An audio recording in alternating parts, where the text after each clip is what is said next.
International. Alam mo, it's not just the Nolan that's been adjusted. Even Arlot, Grak, mga tinanggalan, Claude, mga tinanggalan ng mana. So definitely, isa yan sa mga magiging mataas ang contention rate entering the I am series. not the only Hindi one. na talaga napapan sila, ano sila, Jushin, sila. Wala na. Bago na talaga. Nalaos ka agad eh, parang 5 weeks, hype lang eh. Kasi ni-nerf din yung glowing wand. Yeah. Saka actually, dalawang best din na nerf si Zas straight up. So, may mga andun kasi may mga parang variation na lately na gumagana versus Zas. Lalo yung Hylos no, na tinatakbuhan lang din yung mga butike ni Zas. But there goes the Matilda and the Nolan. Both of them don't want to be playing against, actually, RSG lang. Ayaw nila kalaban yung Nolan tsaka Matilda. So, Roger is open for Blacklist International. Hayabusa for MP the King, okay? Talagang classic. Doon lang sila sa ano, yung mga komportable talaga sila. Parang so far yata po nag-blue side si Blacklist, tas na-open na Hayabusa, kinukuha nila agad for MP the King. And nung mga recent adjustments with the Hayabusa, bumilis yung animation ng second and third skill. Yeah. So definitely, this is a great pick for this. Yung ultimate yun pagdating ng level 15, nakaka-shadow o talaga. Alam mo yung kahit gamitin mo lahat ng shadow mo, ulti ka, makakalabas ka pa sa final shadow. So medyo madaya yung late game aspect na yun with Hayabusa. But now, looking at RSG, Edith Moscow is open. Ito yung dalawang pinaka-favorite nilang heroes. Edith kasi pwede mo laki kay Nibor, pwede mo laki kay Light, and the Moscow has been special for Kusei. My mission is to protect Oh! lives. Hylos and Harith. So parang, although for this one, parang nagbago na din si Hylos, di ba? Yung base money niya tumaas, pero technically, yung mabilis na makunat na, hindi na siya ganun kakunat from before. Yeah, I'm actually surprised na Coach Panda is doing this. Alam ko, medyo technical to si Coach Panda. Ni-nerf yung Hylos, by the way. Medyo malaki nerf sa kanya. Ramdam na ramdam mo yan. Pero again, for the longest time, sila kasi nagtatanggal ng kabayo. Nakauna ni-nerf na ng MLBB yung Hylos. Then you pick it up. So baka may plano dito yung RSG, baka meron silang pag-counter. But I like this answer from Blacklist International. OMG, parang ang hirap mag-Hylos na may Louie. Sa totoo lang, parang the more na gusto mo lumapit, the more na may higop ka lang. Sinabi natin, medyo hindi na ganun kakunat yung Hylos. Pero depende kung paano maka-counter ng Harith. Sip-sip nation yan. Diba? Lalo, ang baba na nga ng magic defense ni Hylos, no? I think parang 1.5 per level yung binaba. So medyo malaking aspect for RSG. And I like the fact na meron silang lumiting. Yung kahit saan pwede sila mag-set ng team fight. Yeah, and you know, naisip ko lang bigla yung Sip-Sip Nation. Kasi may Sip-Sip yung Louie, may Sip-Sip din yung Tig. So definitely, we also want to be thankful for all of the agents here on site. Salamat po dahil nanonood kayo dito ng MPL Philippines Season 14. Week 6, Day 2. Habang nanonood. Habang nanonood, I will naglalaro choose my din. own path. Okay, so para dito sa natin, binanda din si Fobis tsaka si Arlo. Again, binanggit natin kanina, isa sa mga adjustment na ginawa ay tinanggalan ng Wipe out all mana the ng injustice isang in the Arlot. world. Ito naman yung mga Raiders kanina, kung nandito yung mga agents, nandito yung mga Raiders sa kabila. But with that adjustment, no, nagiging mas madali for an Arlot kasi mabilis mawalan ng mana yung Arlot. So given that, because of the recent adjustment, medyo nagiging madali for them to be able to execute their skills. But speaking of Cho again and pick of heroes, we see this Cho being banned against them. Yeah, I like this aspect ng MPL natin. Talagang kailangan ng mga teams ng isa't isa. Binabangkit natin kanina, ito yung mga heroes to look out for, and ito rin yung lumalabas. Now that Paramis is still open for RSG, it's open for the taking. Pero ang kinaganda kasi dito, nakapag-prep yung Blacklist International. They don't mind playing into the Paramis, even though meron silang Hayabusa. That Louie in the Tig is enough of a solution na hindi nila kailangan i-ban for sure. yung Paramis. Pero pwede pa rin mag-double down. Pwede pa rin tanggalin yung Paramis. But honestly, I'd rather just ban the Vex, the Lilia, yung Aurora, yung mga counter engage kasi yun yung mga naka-battle bay. Imagine if you're the Hayabusa, may Lilia ka na hindi mo pwede ultihan, yung Aurora na pwede stun after mo mag-ultimate. So there's a lot of things na pwedeng tignan dito ng Blacklist International. But again, they can have the choice to double down on the Paramis ban. Oo nga, kaya nga ang ating KDA machine ay merong KDA na 10 at average damage per minute na 2,339. Sobrang taas. And this performance, no, with this Louie, means na dapat talagang respetuhin ng RSG Philippines ang Louie pick na to from Mahaji. Yeah. Parang napapaisip ako kung ano nang ibang tatapat dito nila Coach Panda na gagamitin ni hero ni Aqua against the Louie. Na pwede din Lilia nga is maganda. Vexana, okay din. Vexana, ay mga biglaan. Yung instantly ay either may burst or pwedeng may crowd control. Vexana, Aurora, something like that. Para if ever na mayroong papasok sa kanila, ay nakaprepare sila just in case. Gusto ko na-highlight yung Grok ban. Napakaganda ng Grok ban. They really looked into the flex of the Hylos. And medyo problema yung Grok versus the Tig and the Louie. So very good read coming out from Blacklist International. So now RSG again, they can opt to go for the Lilia or the Paramis, both on Aqua. Or Aurora, actually, pwede rin naman. Again, may counter engage. So there goes oh! What? So, sino ang mapupunta sa XP? Okay, CC Claude, CC Kari, Baby Claude. Pwede Claude or Kari. Pakilang tapatan. But Gano'n I'd pa ba say ang Ruby Gold? Pwede. Here, against Harriet Hylos, Gatot, Kari na lang. I don't think so. Kari na lang para malikot din. Oo. Para Tsaka may ma-shrek niya ang mga pang-shred, yes. tangkis. Kari para kaya niya mag-carry. Yes! Carry. Kumain ka na ba? Yes, hindi pa. Sige, ayos yan. Carry. I think Claude, para matesting natin yung Claude na Walang mana. walang mana sa killing spree. And I think ginamit na rin ni Benny Kitty yun yesterday. Or feeling ko ano ulit sila, maging Nathan. Or, Nathan, pwede. Carry. Yun, Nathan, Carry, Kasi Claude. double sila sa magic damage if ever. Moscow ba? Okay, Moscow. Well, it's good against, naturally good against these 4 heroes. Ang medyo problema mo lang dito is yung gap close ng RSG, medyo nakakatakot kasi. Kasi yung Claude, at least BMI, napakalayo. Yung dash ni Moscow, medyo mabilis lang eh. Pero they have a very good composition when it comes to covering the gold lane. Nandiyan yung Tig, Louis, CC, yung pag tinali yung Hylos saka Gatot Kacha. Kailangan yung pag-usapan yan eh. Present tayo, kaliwa, kanan, abante, pabalik. Synchronize dapat. Kala mo sumasayaw lang. Synchronize dancing kayo dapat dyan. Parang naisip ko sa RSG maganda savior. Kasi, di ba? That's actually good. Kasi ang dami mo pang front pa-diretso lahat. Tapos Yeah. ikaw, kahit nasa likod ka lang, bahala ka na. Kaso may haya. By the way, even when all is nice. forsaken. Sana. Yeah. You know, the thing though about this entire lineup of RSG Philippines, si Irad lang yung physical damage. Almost all of them, hindi pala almost 4 of them ay magic damage. So, hindi sila magkukulang ng magic damage. But then, magiging alam ng side ng Blacklist International kung ano yung dapat nilang i-counter out entering this game. Yeah, mahirapan sila actually patayin yung mga tanky heroes sa side ng Blacklist. But when it comes to the physical aspect, hindi naman halos lahat sa kanila nag-build ng physical defense against the Ling. So there is still the hyper carry function mula dito sa Ling ng RSG. But again, if teamfight kung teamfight lang, lamang talaga dito yung Blacklist International. Oo, kasi meron silang pampasok anytime eh. Tsaka yung panggulat na Luyi. Oo nga, kaya this is game number 1 sa paghabol ng points ng Blacklist International ng RSG Philippines. Casters, take us to the land of dawn. At malalaman na nga natin kung sino ang mangunguna sa battle of game number 1 Welcome between to Mobile RSG Legends. and Blacklist International. Ito na yun, the Saturday special starts right now. Tapatan na ng Raiders and Agents. Laban kung laban, parehas may momentum. Ang dalawang kupunan na pinag-uusapan natin ngayon. Nabanggit din na dun sa sa palagkong palagi. Parehas silang may momentum dito. Pero let's see kung paano papaganahin. Kasi maagang nakuha ang mga assassins dun sa early portions ng ating draft. And feeling ko, puro mga comfort to. Oo nga, nagulat nga din ako. Nag-uusap tayo, no? Nasabi natin, may Ling agad, may Hayabusa agad, first pick. At meron agad laban dito si Lord JM in a 2v1. Nag-vengeance na. Nagamit na kagad pero nasuro yung dalawang members. Tinamaan ng stun habang si Haji nandun yung kanyang mga pokes. Pero hindi pa ganun kasapat yung damage. Aqua ay nandun din para makatulong. Wala namang mamamatay. Oo, pag explain naman talaga ang usapan, sustain ng sagot sa kadalasan na tanong, nagamit ang revitalize dito ni Light, pero pati na rin naman ang vengeance si Lord JM ay nagamit na rin. 2v1 ang kaganapan dito, MP the King naghanap ng angulos ni Lougi, Shadow Kill! Ay, nakuha. First blood kagad para kay MP the King.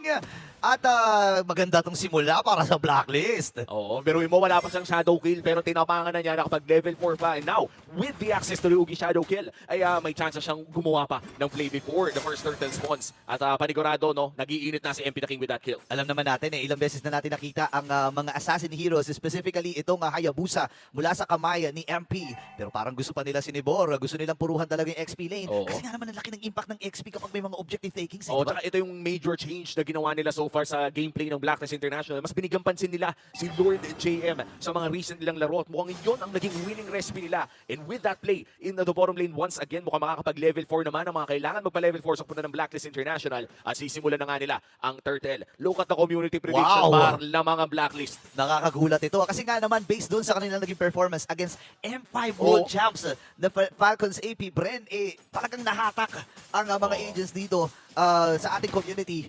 Pero nagsisimula na rin si Lord JM, Di naman basta-basta magpapatinag ang mga Raiders dahil nandyan din si Nibor at si Light para protektahan ang pinakaunang turtle ng larong ito. Naghihintayan pa tayo na magpakita ang mga assassins. Pero mukhang nagba-buy time na lang ang mga XP laners natin. Talaga pinapahaba lang nila yung oras dito. Pero pumasok si Lord JM, medyo mainipin ata, ni-yoyo na bigla.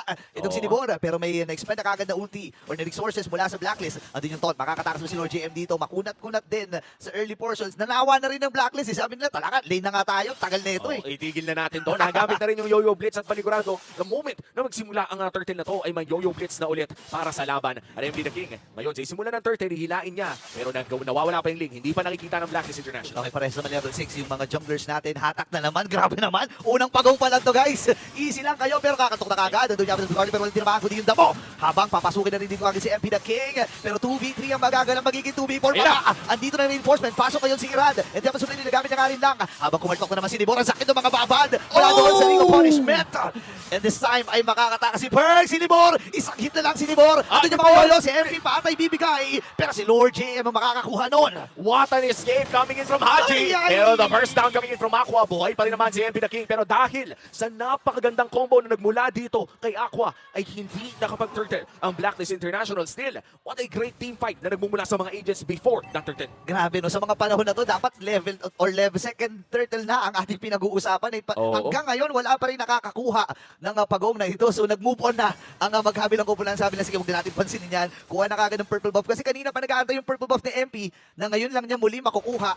At ngayon, maganda ang sabihin natin na nagiging posisyon ng Blacklist International sa pagkakataon na ito. Napakaganda din ng ikutan ng dalawang teams na to dahil alam nila kung paano i-manage yung kanilang mga waves. Pero nauna pa rin ang Blacklist International. This is still the first turtle of the game. Makukuha niya kaya ito. Papasok pa sila, si Irad pumasok na rin! At si MP makakuha ng pagong na yun. Defensive blade from Irad. Nailapag na rin yung Glorious Pathway. Habang si Perks. Perks, sinasal na lang mga members dito ng Orange Perks! Philippines. And Oy! this time, inabitawan na rin yung Eternal Guard. Buhay pa rin si Perks. Ang sakit ng mga hampas mula dito sa Eternal Guard. Hindi tumama yung si Bat. Ngayon, 1v3 ang nagkaganapan dito kay Nibor! Lord JM. Sabi nila, sige, change target tayo. At si Nibor ang kanilang bibigyan. XP para sa jungle pero ang pagong ay napunta pa rin sa kamay ng Blacklist International dahil dyan lamang sila ng 1,200 against RSG Philippines. 5 minutes inside this game. Grabe, 5 minuto na ang ating pinapanood at isang pagong pa lamang ang ating natunghayan at panigurado hindi na tayo aabot sa pangatlong pagong dahil sa mga timer na tinitignan natin. Item check muna tayo mula sa Infinix. Mukhang ang mga gold laners natin ay matiwasay naman. Oo nga, nakakuha na rin ng corrosion site dito. Itong si Oheb. And based pala dun sa naging performance kahapon ni Oheb, sabihin na natin na marami talagang kumikisyon pero napatunayan niya kahapon na kaya niya makipagsabayan pa rin sa mga pinakamagaling na gold laners dito sa MPL Philippines. Ang ganda ng performance ni Oheb kahapon with the Nathan na 2 beses niyang ginamit na talagang gumuguhit ang pagpasok ng late game. This time around, Moskov naman ang kanyang gagamitin na napakalayo ng gameplay na yun. Pero mukhang dito sa bottom lane ay nagkaroon ng 2v1 na kaganapan. Here comes the diversion play. Okay, sasama na rin si Haji kasi nga kailangan daw ng reinforcements, kailangan ng backup mula dito sa Blacklist International. Pero tatahimik muli ang laban. Oo. And isa sa mga kapansin-pansin pala dito, no, 2-man Purify and 2-man Revitalize para sa RSG. Parang ayaw mamatay, no? Oo, parang yung double revitalized composition na to, gumagana talaga yun kasi nagsastack yung basta magkaiba yung timing. Oo. So parang kada tibok ng revitalize, ang taas talaga ng heal. Pero syempre, ayun na assuming na magkadikit yung dalawang may revitalize. At ayan na nga, bumagsak na sila. Naku, yung timing talaga ang susi dito. Pero na-timing and then, with that 4-man implosion mula dito kay Perks. Namatay na kagad sila. Ngayon, habol naman naman kumuha ng Blacklist International. At tarasan mo ng RG MP the King. And nandito na, pwede siya kumuha ng isa dito. Available ang kanyang shadow kill. Sino kanyang may ispatan? Nandito na rin yung gulo! play. At pagsasalunod ng Blacklist dito ng RG shadow kill. Nakadalawa na kagad si MP. Kumabit yung quad shadow, rumekta with the ultimate as well. At mukhang may turtle pa nga na makukuha ang Blacklist doon. Pero syempre hindi nila nakuha ng libre ang kill sa taas dahil trinade ito ni Iran doon sa may bandang ibaba. Pero turtle pa rin ay mapupunta sa kamay ng Blacklist. Kaya naman in terms of trading ay lamang ang mga agents. Sila talaga lumamang doon. Nakakuha sila ng Torre, nakakuha sila ng Pagong at si Irad din ngayon. Ako para sa akin, kahit ganito ang nasa ang sitwasyon ng RSG Philippines, masasabi ko pa rin na nakakaging kasi sila eh. Kung macro ang pag-uusapan, kayang-kayang humabol at kayang-kayang bumawi nito. Pero yung bawi kasi ng Blacklist, after dun sa gitna, diversion play, punta sa baba, kumuha na naman sila ng Torre. Parang sumortcut na lang no? At napakabilis pa nga nilang umikot dito dahil si Oheb ay naka-Moskov din. Kumbaga alam natin na magaling mag-push ang isang Moskov. Pero with the Spear of Destruction, hindi nila kailangan umasa sa diversion lamang kung gusto nilang gumawa ng cross-map play. So right now for Blacklist International, kontrolado nila ang pacing ng larong ito. At kung kontrolado na ang pacing for RSG, they need to slow this down for a bit o maghanap sila ng crucial na pick-off precisely kay MP the King or kay Oheb. Okay, makikita natin ang Infinix Handcom. Buti na lang hindi nagkaroon ng diskusyonan mula doon kay Irad at kay MP. Ngayon naman, diretso naman sila dito sa may bandang gitna. 57 seconds para sa unang Lord ng laban ito. Ayan na naman. Magiging target, dash out mula kay Kusei. Ibabalik pa si MP. Sinulit. Easy ka lang, boss. Easy ka lang. Oheb and Iran, mukhang magkakaroon ng 1v1 na nagbabadya pero mukhang hindi na pala MP! Opo, hindi na nakatakas dito si MP the King. Nice attempt from RSG Philippines. Wala ang main jungler. Habang ngayon si Iran, sino kanya magiging target? Pumasok na nga rin doon sa may bandang gitna. Habang Tebas of Blade. Pero si Lord JM, siya pinupuruhan ni Nibor. Ang sakit ng mga tibok ng Ring of Punishment na yon. Habang recall muna, para kay Light, kailangan kumalma. Lord JM ay nag-replenish na rin ang kanyang buhay. Aabot naman itong si MP doon sa Lord. Pero kailangan nilang pumwesto ng maaga dito. Napakagandang paghuli mula sa RSG. Jungler pa ang kanilang nakuha at yung may pinakamataas na shutdown gold sa kupunan ng Blacklist International. Kaya naman for RSG, isa na yun sa mga win conditions nila in this game. makapitas ng isa, break the tempo na kontrolado ng Blacklist International. At dahil nga dyan, yung 3,000 gold lead nila kanina ay nahati ng 50%, 1,000 na lang ang lamang ng Blacklist International. Grabe no, ang bilis ng swing na naganap doon. At ngayon meron na rin palang glowing one para dito kay Aqua. At least yung kunat and yung healing na nanggagaling or yung regeneration na nanggagaling doon kay Lord JM. Kasi nga naman medyo makunat yan, kailangan mo talaga ng pampil. Ay makakatulong talaga itong si Aqua. Ngayon na buhay na ang Lord at nakikita na natin ang mga items. Para sa akin, tabla pa rin to eh. Oo, tabla pa rin talaga. Depende lang kung sino makahuli ng mauna. And for Blacklist International, they do have the tools to pull the trigger. Sila yung may karapatan na magsimula ng mga laban ngayon. But for RSG, hindi naman nila kailangan lumaban ng 5v5. They have the Ling, they have a lot of single target crowd control na pwede nilang gamitin para humuli ng paisa-isa. And I think even in a full-scale team fight, ay kaya pa rin namang bumalag basta hindi agarang matunaw sila Knight. Oo, yung mga yung mga importanteng hero talaga na kukuha ng atensyon dito ng Blacklist International. At nakuha rin yung atensyon ko doon na naka-Trinity na pala itong si Oheb, no, naka-glow, ano ba tawag doon? Basta yun na yun, lahat ng mga Trinity natin, Corrosion Side, Corrosion DHS, Side, Golden Staff. Golden Staff, yung tatlo na yun. Oh, wait lang, di pa sila dito Nakita na kagad yung Blacklist International kasi Perks. Nagamit yung conceal. Nakawakan nila itong Lord na yun. Sino makakakuha? Madam the Guardian! At si Irad na mekanika makakakuha ng Lord na yun. Mamamatay din si Irad. Courtesy of Blacklist International. Di si Bat, di Oheb. Habol pa rin sila. Si Perks ay nandito rin. Habang si Lord Jenny, yo lang ang nagamit na rin dito yung Haji. Pero di siya makakatakas sa mga si Bat. Di Oheb. Pasok mo rin si MP. Wait lang, kusay! Mag-hits na lang! Tagumpay! 4 ang napatumba! Lord para sa 4. Sulit ba para sa RSG? Nandiyan naman si Aqua para dumipensa. Pero here comes the diversion play. Agarang pinapunta sa taas para mabura ang Lord. And right now, Blacklist International, even after losing the Lord, ay si Lord JM naman ang nag-aangas ngayon. Naku, marami tayo nakita mga ganyang boss. Pero siyempre, alam ni Lord JM kung ano ang sitwasyon at status ng laro na ito. Ang laki ng kalamangan nila. Nakuha man ng RSG yung Lord. Para sa akin, naging super panalo sila doon kasi 4 ang napatumba. Nakuha na rin yung gitna. Alam naman natin kung gaano ka-importante yung gitnang lane na yan.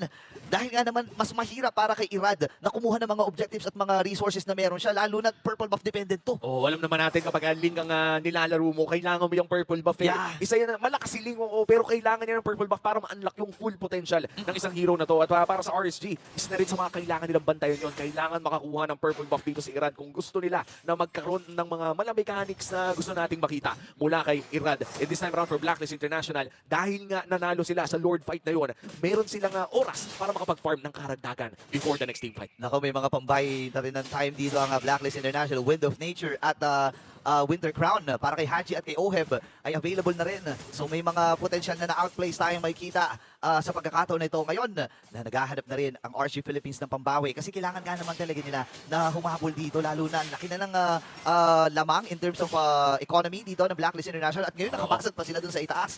Lalong lumiliit ang mapa ng RSG. Crucial item pick up dito para kay Light, Athena's Shield. Ibig sabihin nito ay hindi na agad-agad mabuburst si Light kapag pumasok siya doon sa likod. Yun yung isa sa mga nakita nating problema kanina, no? Napakaganda nung Avatar of the Guardian niya. Na-cancel si Perks ng panimula, pero na-burst din kasi siya agad na Lowy. But with this Athena's Shield pick up, hindi na agad-agarang mabuburst si Light. And this might just be the time na kailangan ng RSG para makapag-deal ng damage. For Blacklist though, nasa kanila ang bola ngayon. 4.5k gold lead. Napakagandang boost check mula kay Aqua. Ganda, nakita niya ata si Perks doon and ngayon ay nasisilip nila kung nasaan si Aqua.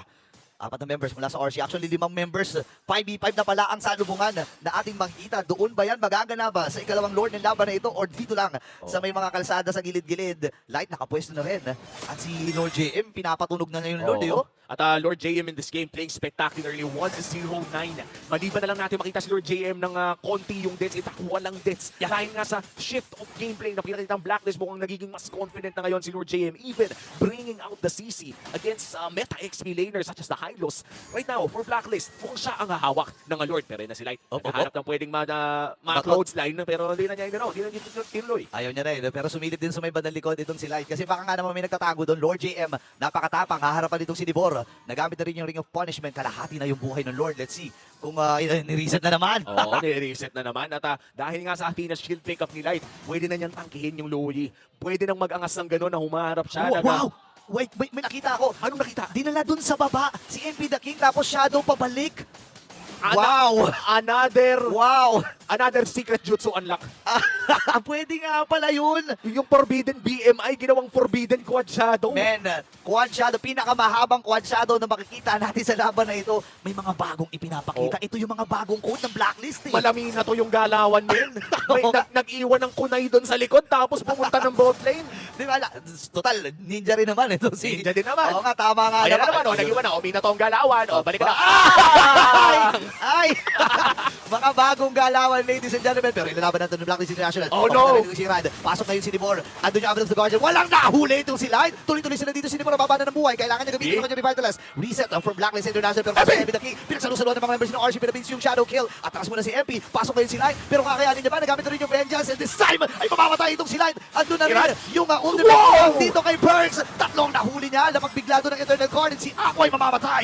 Double kill para kay MP. May pagkakataon pa silang kunin itong Lord na to. What an implosion play coming in from Perks. Hinintay niyang lumabag si Irad. Hinintay niyang mawala yung Tempest of Blades. Napakapasensyoso na Perks setter ang ating nakita doon at dahil sa ginawa niya, indabol na ata para sa Aray Agents! ko po yung Shadow Kill! Hindi kinaya ng RSG yung pagsek dito ni MP the King at ang game number 1 ay mapupunta sa Blacklist International. What a game coming in from Blacklist International. Ito na ata ang bagong code. Falcons AB Bren kahapon at